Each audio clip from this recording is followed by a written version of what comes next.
Hinihimok na ng COMELEC ang lahat ng kandidato sa 2025 midterm election kaugnay sa kanilang pagpapasa ng Statement of Contribution and Expenditure.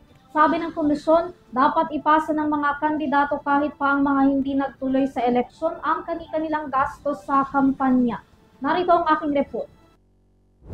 Nagpaalala ang Commission on Elections o COMELEC sa lahat ng mga kandidatong tumakbo sa katatapos lang na National and Local Election o NLE 2025 na hindi nila papalawigin pa ang deadline ng pagpapasa ng kani-kanilang Statement of Contribution and Expenditures o SOSE na hanggang June 11 na lang.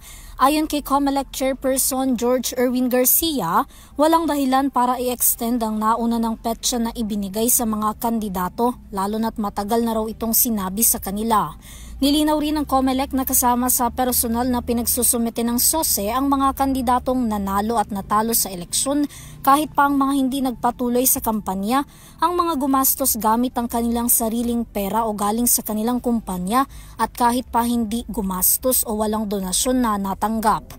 Kabilang sa mga dapat na nakalagay sa SOSE ng mga kandidato ang kanilang kabuuang gastos sa kanilang pangangampanya, sino-sino ang nagbigay ng donasyon, kabuuang buwis na kanilang ibinayad at mga binayarang social media influencer o artista para tulungan sila sa kanilang pangangampanya. Hindi naman daw makakaligtas ang mga kandidato na kumuha ng artistang endorser, lalo na't madali lang daw itong mamonitor.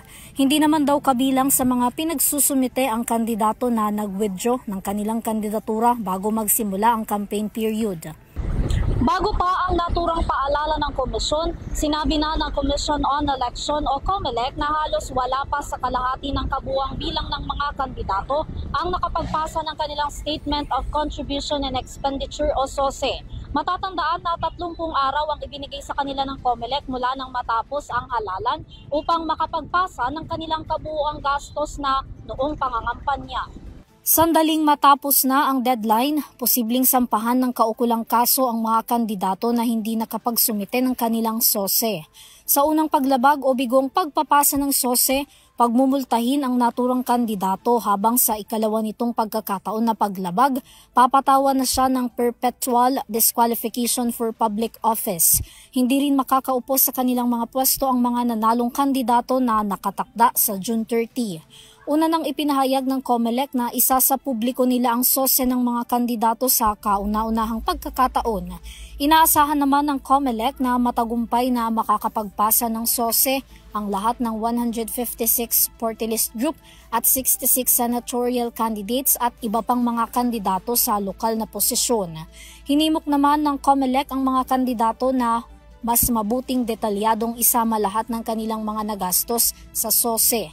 Sakaling mapatunayang may discrepancy at untruthful sa mga ito, mahaharap sila sa falsification o perjury cases.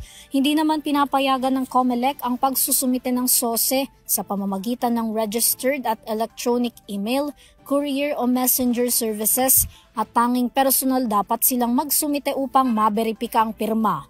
Sa kabuuan, 44,000 na mga kandidato sa buong bansa ang inaasahan ng COMELEC na dapat magsumite ng SOSE, kaya naman hinihikayat ng ahensya ang publiko, gayon din ng mga kandidato na bantayan ang kanilang kapwa kandidato para mag-report sa Task Force KKK at Task Force SAFE.